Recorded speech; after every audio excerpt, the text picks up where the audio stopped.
오늘 저녁에도 계속해서 히브리서 11장 연구를 좀 하겠습니다. 우리 다시 성경절을 좀 읽을까요? 히브리서 12장 1절, 2절 같이 읽겠습니다. 함께 읽습니다. 시작. 이러므로 우리에게 구름같이 둘러싼 허다한 증인들이 있으니 모든 무거운 것과 얽매이기 쉬운 죄를 벗어버리고 인내로서 우리 앞에 당한 경주를 경주하며 믿음의 주요 또 온전케 하시는 이인 예수를 바라보자. 여러분이 히브리서 11장이 끝나면서 12장에 기록되는 1절과 2절은 히브리 11장의 결론이기도 합니다. 그래서 매번 저녁 시간마다 한 번씩 읽고 지나갑니다. 제가 뒤에서 앉아서 찬양을 부르면서 마음속에 감사한 분들이 떠올랐습니다. 평소에도 생각은 했지만 오늘 특별히 감사를 좀 표현하고 싶은 분이 있습니다. 누구냐면 찬양과 경배팀에게 감사를 드리고 싶습니다. 예배 시작 전마다 일찍 오셔서 찬양을 인도하고 또 수고하는 우리 찬양과 경배팀, 경찬팀에 감사를 드립니다. 그리고 또 한 분들이 생각났습니다. 여러분, 우리가 이렇게 예배 드리면서 예배 시간마다 이 앞에 편안하게 말씀을 보고 또 필요한 설교의 내용들이 뜨도록 이 방송 시스템을 책임져 주신 우리 방송실에 계신 우리 집사님들 너무너무 감사합니다. 일찍 오셔서 우리 액정도 설치하시고 또 앰프 시스템도 다 점검하시고 하시는 보이지 않는 곳, 숨은 곳에서 늘 애쓰시는 우리 집사님들께 다시 한번 감사를 드리고 우리 격려에 큰 아멘 한번 해주시면 좋겠습니다. 감사합니다. 네. 오늘 저녁은 이제 히브리서 11장 연구 네 번째 시간 제3장에 해당되는 말씀을 살펴보겠습니다. 오늘 3장의 제목은 히브리 11장에 나오는 성경적 믿음이 어떻게 성장할 수 있는가 하는 것을 살펴보겠습니다. 여러분이 목차를 보시는 것처럼 1장, 2장, 3장, 4장까지는 믿음에 관한 전반적인 것들을 살펴봅니다. 그리고 5장부터 17장까지는 히브리서 11장 본문으로 들어가서 인물들을 살펴볼 것입니다. 그래서 우리가 2장까지 지난 세 번째 시간까지 2장을 살펴보았고 오늘은 3장 네 번째 시간입니다. 히브리 11장의 성경적 믿음이 어떻게 성장할 수 있는지 그 방법을 오늘 저녁에 좀 살펴보겠습니다.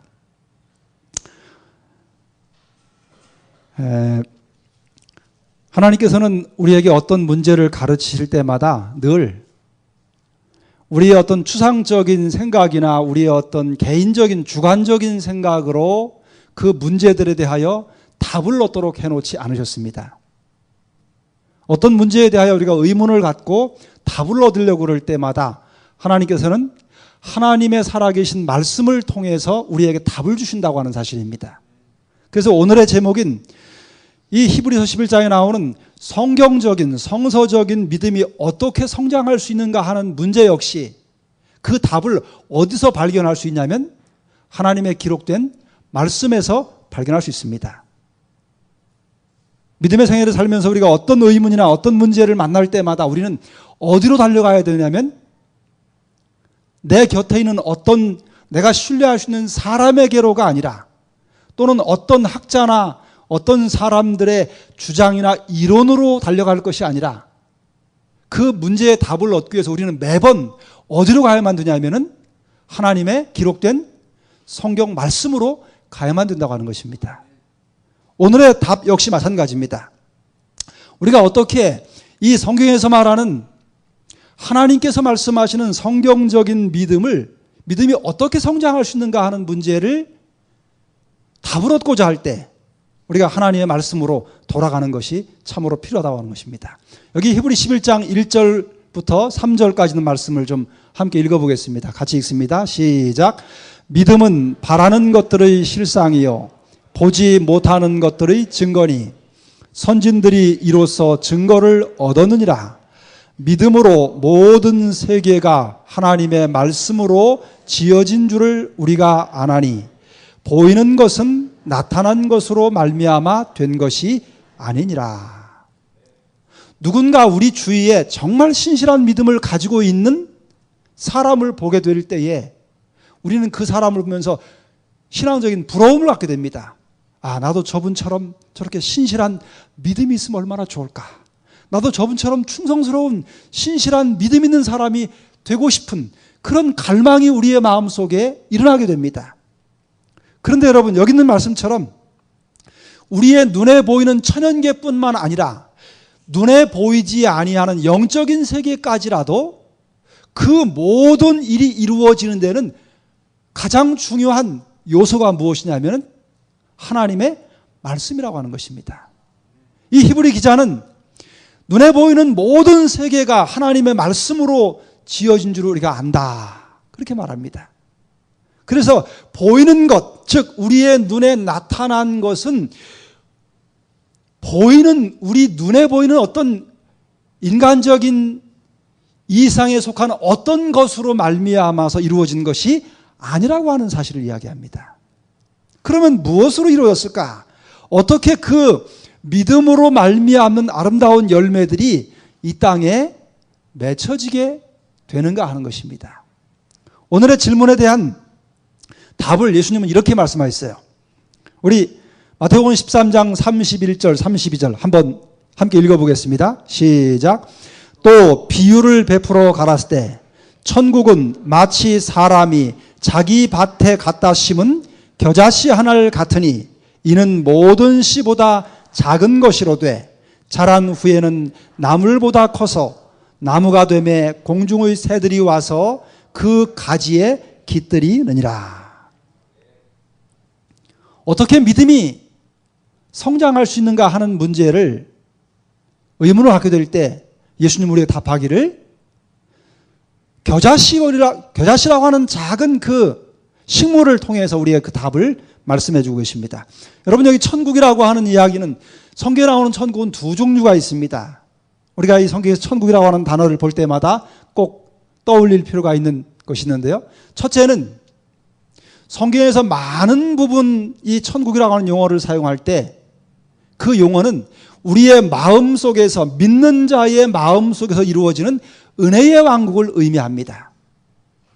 또 하나는 예수님이 이 땅에 오셔서 이루실 영광의 왕국, 우리가 보통 하늘에 간다고 할 때 그 하늘이 보통은 영광의 왕국을 생각하는 것이지요.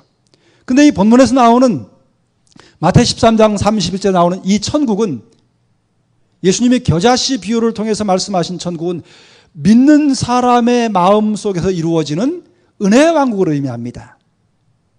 그 은혜의 왕국이 어떻게 성장해 가느냐 하는 문제를 아주 쉬운 식물의 예를 들어서 예수님은 설명하고 계십니다. 여러분, 겨자씨가 무엇인지 아시지요? 여기 제가 찾아보니까 그림은 이런 그림이에요. 겨자가 이런 요건 씨고 요건 그림인데요.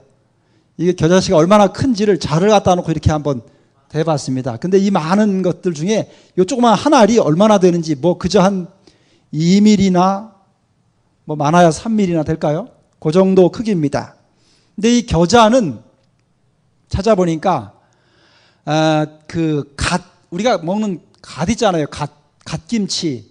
그 갓 종류에 속하는 식물이라고 나오더라고요. 그래서 이걸 가지고 주로 겨자 소스를 만든다든지 무슨 뭐 향신료 이런 것들로 사용합니다. 근데 여러분, 질문 하나 하겠습니다. 예수님이 말씀하신 이 겨자씨가 지구상의 식물 중에 가장 작은 씨일까요? 어떻게 생각하십니까? 가장 작은 씨일 것 같아요? 그렇지 않을 것 같아요? 가장 작은 것 같아요? 네, 우리 조 집사님 말씀하셨는데, 여러분, 객관적으로 볼 때 겨자씨는 지구상에 존재하는 식물 중에 가장 작은 씨는 아닙니다. 그러면 어떻게 됩니까? 그러면 예수님 말씀하신 게 틀리네요? 성경이 틀렸단 말인가요? 틀리지 않아요. 왜냐하면 이 예수님이 말씀하신 모든 식물 중에 가장 작은 씨라고 하는 그런 의미로 보통 겨자씨를 이야기하는데, 여러분, 이 본문을, 이 마태복음 13장의 겨자씨 비유를 이해할 때요, 예수님이 말씀하실 때 그 배경적인 것을 이해하는 것이 필요합니다. 예수님이 이 비유를 통해서 뭘 가르치려고 하셨는지를 이해하는 게 필요해요. 말 그대로 지구상의 식물 중에 가장 작은 씨 중에 하나를 겨자씨로 말씀하신 게 아닙니다. 그 당시에 팔레스타인 지역에 농부들이 심는 식물 중에 그 1세기 초에 그 당시에 씨앗 중에 가장 작은 것이 겨자씨인 것은 맞아요. 그러나 지구 역사상 전체를 놓고 볼 때 가장 작은 씨는 아닙니다. 그러면은 예수님께서 왜 이렇게 말씀하시냐면 그 당시 예수님의 말씀을 듣는 청중들에게는 그들이 알고 있던 씨 중에는 제일 작은 씨가 겨자씨였어요. 그리고 실제로 이 겨자씨는요, 팔레스타인 지역에서 자라는 이 겨자씨 중에 하나는 크면은 그 작은 알갱이 하나가요 3.7m 이상 크게 나무처럼 자라는 그런 특성을 가지고 있답니다. 그래서 예수님이 말씀하신 이 겨자씨에 관한 이야기는 그 당시 배경을 놓고 볼 때는 정확한 말씀이에요. 근데 오늘날의 식물학자들이 볼 때 예수님이 거짓말했다고 이렇게 말한다면 이 본문을 너무 주관적으로 해석하는 것입니다. 그 당시에 배경적인 그 말씀을 듣는 청중들에게는 예수님은 정확한 말씀을 하셨다고 하는 사실을 이해하는 것이 필요합니다. 우리의 믿음이 성장할 때 겨자씨처럼 그렇게 성장한다는 거예요. 여러분, 여기 말하는 겨자씨는 하나님의 말씀입니다. 하나님의 말씀이 우리 마음속에 심어지면 그 말씀이 비록 한마디일지라도 그것이 큰 열매를 맺는다는 거예요. 예를 들면 저 같은 경우, 제 개인적인 경험으로 볼 때 제게 있어서 겨자씨는 뭐였냐면요, 처음에 제가 고등학교 시절에 교회에 처음 나와서 하나님 말씀을 배울 때 저한테 있어 겨자씨는 안식일 문제였습니다. 제가 고등학교 1학년 때 나와서 배운 건, 기억나는 건 안식일 문제 하나였어요. 성경을 학생반에 가서 공부를 해보니까 안식일이 금요일 해질 때부터 토요일 해질 때까지라고 하는 사실이 역사적으로 또 성경적으로 분명히 옳다는 깨달음이 있었어요.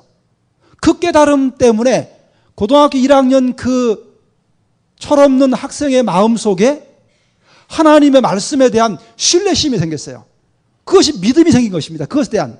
그래서 그 약속을 그대로 십계명에 나오는 안식일을 기억하여 거룩히 지키라라고 하는 그 명령을 하나님의 말씀으로 받아들이고 그 안식일 문제를 믿음으로 순종했을 때 그 결과가 오늘 여러분 앞에 서 있는 것입니다.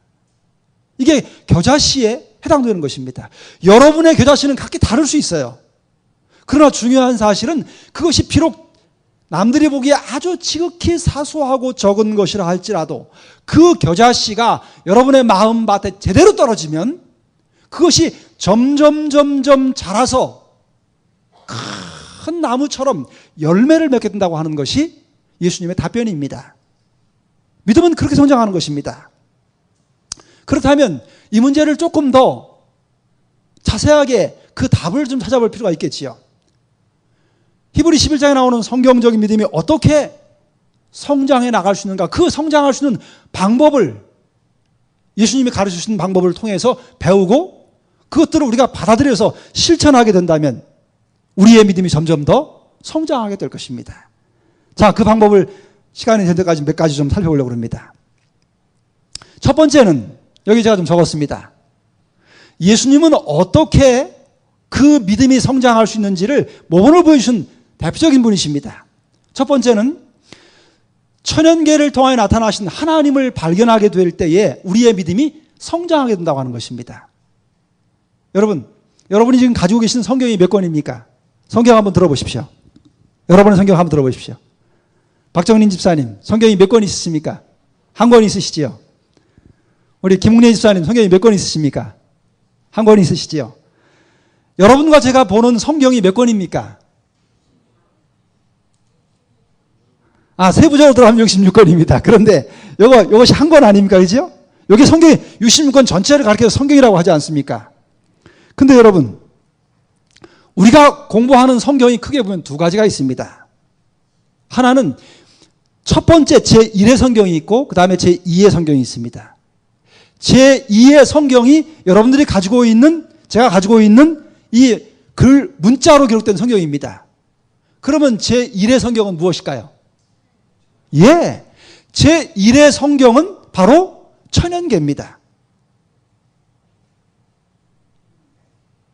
여러분, 예수님이 복음서 가운데 보면 예수님이 말씀을, 이 진리를 가르치실 때 천연계에 있는 사물들, 그 말씀을 듣는 청중들이 아주 익히 알고 있는 사물들을 가지고 그 귀한 진리들을 가르치셨어요.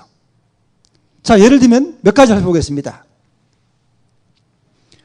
여기 마태복음 6장 26절에 공중의 새를 보라. 심지도 않고 거두지도 않고 창고에 모아들이지도 아니하되 너희 천부께서 기르시나니 너희는 이것들보다 귀하지 아니하냐. 여기 예수님께서 무슨 이야기를 하시냐면 날아다니는 새를 이야기하셨어요. 근데 여러분, 새 소리 들으면 참 좋지요. 아침에 일어날 때 새가 우는, 노래하는 소리를 들으면 얼마나 신선한지 몰라요. 그런데 우리는 그 소리를 듣고 좋다라고만 생각했지만 예수님은 그 공중 나는 새를 보시고 무엇을 생각하냐면 저 새들은 씨앗도 파종하지도 않고 추수도 하지 않는데 죽지 않고 살아가는 것을 보면서 그 새를 누가 먹이시냐면 하나님이 먹이신다고 하는 사실을 깨달았어요. 그 공중 나는 새는 예수님에게, 우리는 성경을 통해서 하나님의 말씀으로 우리가 산다고 하는 것을 배우지만 예수님은 그 새를 통해서 하늘 아버지께서 미물인 그 새까지라도 먹이시는 분이시다. 그것을 배우셨다는 것입니다. 그러니까 천연계는 예수님에게 생생한 살아있는 성경이었습니다. 그 다음에 들꽃을 한번 보세요. 들의 꽃. 여기 마태복음 6장 28절 29절에 너희가 어찌 의복을 위하여 염려하느냐. 들의 백합화가 어떻게 자라는가 생각하여 보아라. 수고도 아니하고 길쌈도 아니하느니라. 그러나 내가 너희에게 말하노니 솔로몬의 모든 영광으로도 입은 것이 이 꽃 하나만 같지 못하였느니라. 여러분, 이 사람이 누군지 아십니까? 누구지요? 많이 본 사람이지요. 이름이 뭡니까? 네, 그 유명한 앙드레 김입니다. 이 앙드레 김이 어떤 사람입니까? 네, 패션 디자이너예요. 근데 패션 디자이너인데 우리나라에서 이 앙드레 김이 유명한 이유가 있어요. 그거는 최초의 남성 패션 디자이너였습니다. 앙드레 김이. 이 사람이 1935년생인데요. 2010년 8월에 돌아가셨어요. 이분의 목소리 특이한 거 기억나십니까? 앙드레 김입니다. 이런 식으로 그 인사하는 그 아주 특이한, 아주 인상적이지요. 옷도 이렇게 전체를 다 숨기는 이런 옷을, 특유의 옷을 입었어요. 이 사람이 얼마나 유명하냐면요. 이분이 1980년 미스 유니버스 대회를 할 때 그 미스 유니버스 참여한 사람들의 옷을 만드는 주 디자이너였어요. 이분의 그 전적을 살펴보면 굉장히 화려합니다. 이분이 만든 그 옷 중에 제가 연예인들 잘 모르지만 그 엄앵란이라고 하는 배우가 있지 않습니까? 엄앵란 씨 옷을 이분이 처음 만들었어요. 그래서 아주 유명해졌습니다. 그리고 한국을 대표하는 패션 디자이너가 앙드레 김이에요. 저분이 한번 옷을 제대로 만들면 그 옷값이 대단히 비쌉니다. 근데 여러분, 이 앙드레 김이 만든 옷하고 저 우리 길가에 밟히는 들에 핀 손가락 한 마디만한 그 작은 꽃하고 어느 게 더 화려하고 아름답습니까? 현미경을 갖다 한번 들여다보세요. 그 작은 꽃이 얼마나 기가 막히게 만들어졌는지.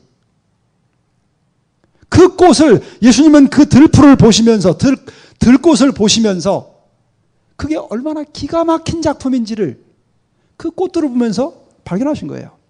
하나님께서 얼마나 기가 막히게 그 들의 그 수많은 꽃들을 입히셨는지 그것을 발견하신 거예요. 예수님에게는 천연계 전체가 다 성경이었습니다. 그 다음에 여기 보면 무화과나무에 관한 이야기를 두 번 말씀하셨어요. 하나는 마태복음 24장 32절에 무화과나무 비유를 배우라 그랬습니다. 가지가 연해지고 잎사귀를 내면 여름이 가까운 줄을 아는 것처럼 너희도 이러한 일들을 보거든 인자가 가까이 이른 줄을 알아라. 그렇게 말씀하셨어요. 흔히 보는 무화과나무, 우리나라도 무화과나무가 잘 자라지요. 이 남쪽에 가면 아주 잘 풍성하게 잘 열매도 열립니다. 그 무화과나무 우리는 보면서 무화과 따먹을 줄만 알았지요. 그 무화과나무를 보고 예수님처럼 발견하지는 잘 못합니다.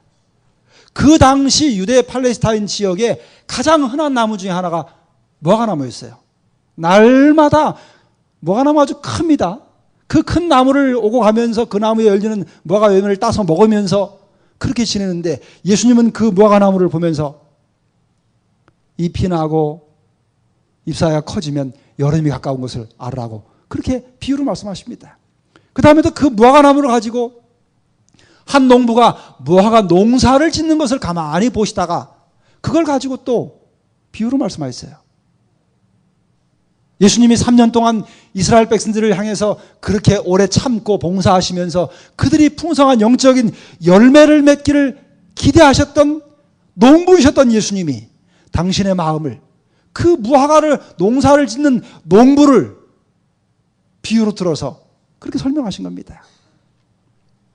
그러니까 예수님이 보시기에는요, 눈에 보이는 모든 천은계가 다 뭐였냐면 하나님의 말씀을 깨닫게 하는 성경이었어요. 포도나무 비유도 마찬가지입니다. 그 힘없어서 지주가 있어야만 설 수 있고 열매를 맺을 수 있는 그 포도나무, 나무로서는 가장 가치 없는 땔감으로밖에는 쓸모가 없는 그 포도나무를 보면서 사람들은 열매만 따려고 그랬지 그걸 보고서 깨닫지를 못했어요. 그런데 예수님은 그걸 보고서 가지가 포도나무에 붙어있지 않으면 열매를 맺을 수 없음처럼 너희가 나에게 붙어있지 않으면 열매를 맺을 수 없다. 이 정말 기가 막힌 진리를 말씀할 수 있다고 하는 것입니다. 그 외에도 천은계는 참 많습니다. 여러분, 식물이 자라나는 것하고 사람이 아이가 성장하는 것하고는 원리가 같습니다. 식물이 어떻게 합니까? 주는 것을 받지요. 주는 것을 받고 햇빛을 바라보고 그러면서 자라는 것처럼 아이도 똑같습니다. 아이도 부모가 어떻게 해요? 먹여주고 재워주고 입혀주고 돌봐주고 그 부모의 사랑을 받으면서 자라납니다. 그래서 식물이 해를 바라보고 자라나는 것처럼 아이는 그 부모님을 바라보고 자라납니다. 믿는 그리스도인들도 우리의 영적인 진정한 부모가 되시는 예수님을 바라볼 때에만 성장할 수 있다고 하는 사실을 가르치고 있습니다. 그래서 여러분, 정로의계단 제8장에 보면 그리스도에게 이르기까지 자람이라고 하는 그 제목으로 그 원리를 아주 참 쉬우면서도 기가 막히게 설명해 놨어요. 여러분 돌아가셔서 정로의계단 생애의 빛 8장을 꼭 좀 읽어보십시오. 거기 너무나 중요한 영적인 성장의 비결이 거기 담겨 있습니다. 자, 그 다음에요. 예수님께서 식물뿐만 아니라 그 여러 천은계들을 바라보면서 말씀하셨습니다. 한 번은 폭풍이 막 불어올 때 예수님께서 그 폭풍을 잔잔케 하신 그런 일이 있었습니다. 마태복음 8장 26절에 예수께서 이르시되 어찌하여 무서워하느냐 믿음이 적은 자들아 하시고 곧 일어나사 바람과 바다를 꾸짖으신데 아주 잔잔하게 되거늘. 천연계가 예수님의 말씀에 순종했습니다. 시편 148편 4절에 하늘의 하늘도 찬양하며 하늘 위에 있는 물들도 찬양할지어다.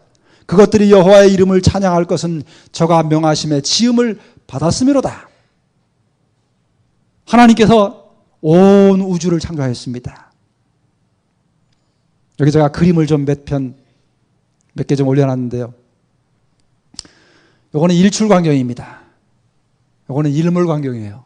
요거는 밤하늘의 별들입니다. 요건 달이지요. 여러분, 저는 여러분에게 이런 말씀을 좀 드리고 싶습니다. 여러분이 사시는 것이 참 할 일이 많으시지요? 또 할 일이 많기 때문에 이곳저곳을 많이 다니셔야 되지요. 어떤 때는 진짜 아침에 일어나서 정신없이 지내다가 저녁에 그냥 피곤해갖고 지쳐 떨어지는, 골아 떨어지는 그런 삶을 보내실 것입니다. 그런데요, 저는 이런 부탁을 좀 드리고 싶습니다. 가끔은요, 자주는 그렇게 못하시더라도 가끔은 일과를 다 마치시고 어두운 밤에 밖에 좀 나가십시오. 불빛이 좀 별로 없는, 가로등이 별로 없는 어두운 곳으로 가셔서 가끔은 좀 하늘을 올려다 보십시오. 그리고 그 하늘에 반짝이는 별과 떠있는 달을 좀 바라보시고 그것들을 바라보면서 곰곰이 생각하는 시간을 좀 가지시길 바랍니다. 저 별들을 누가 만드셨을까? 저 별들이 어떻게 더 운행될까? 저 별은 무슨 별일까? 저 달을 만드신 분이 하나님이신데 저 달이 어떻게 떠 있을까? 그 어두운 밤에 아무것도 보이지 아니하는 그 어두운 칠흑 같은 같이 어두운 밤하늘을 바라보면서 반짝이는 그 별들을 한번 세어보시고 달의 모양도 살펴보시고 그 별과 달을 만드신 창조주가 되신 하나님을 가끔은 좀 생각해 볼 필요가 있습니다.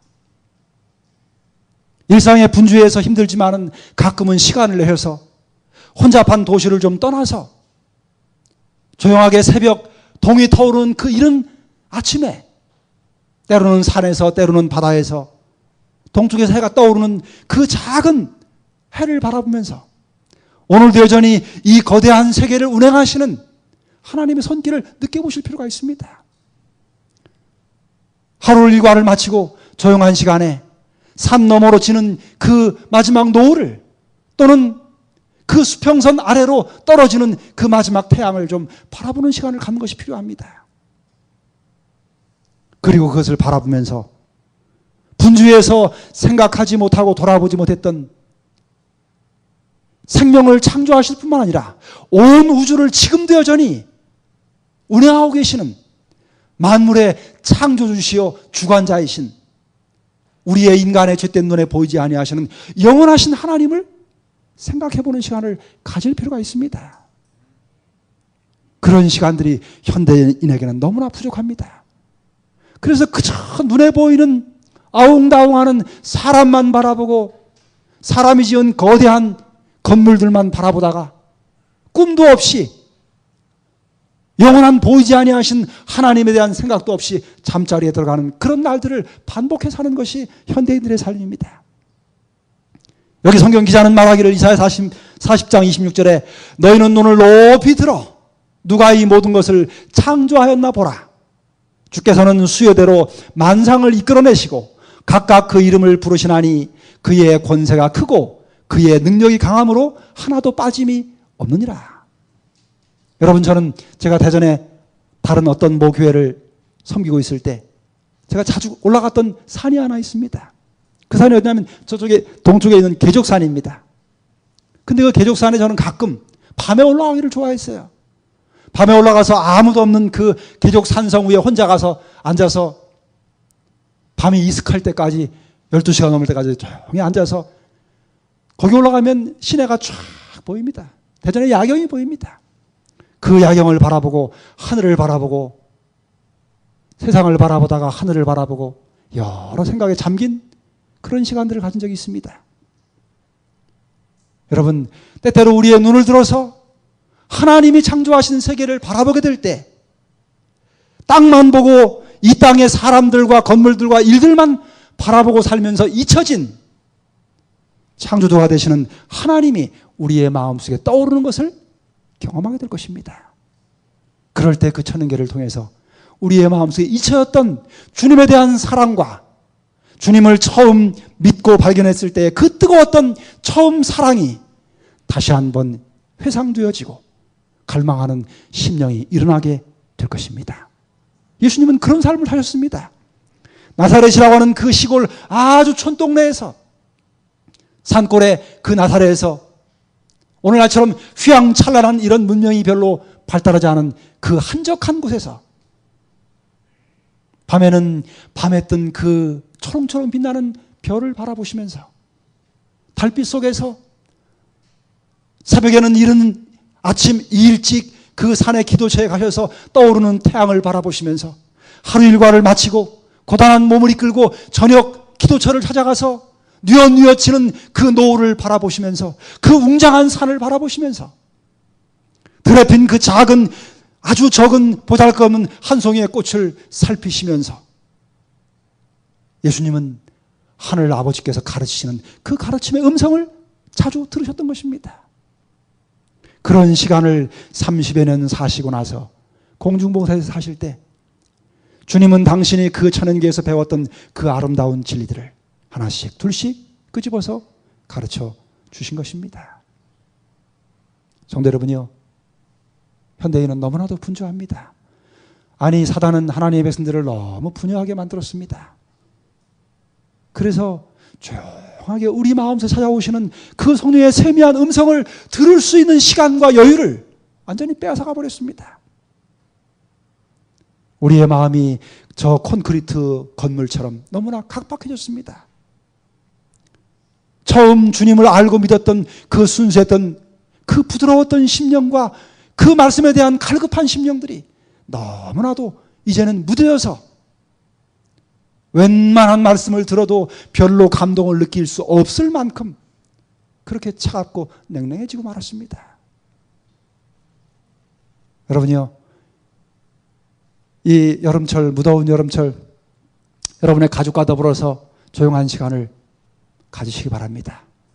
그리고 필요하다면 가족들을 평안히 두고 홀로 조용히 자신을 돌아보고 하나님의 음성을 듣고 경험할 수 있는 그런 조용한 시간과 장소로 여러분 자신을 옮겨보시기 바랍니다. 하나님의 거룩한 영께서 오늘 우리 곁에 우리 마음속에 깊이 찾아오시기를 원하십니다.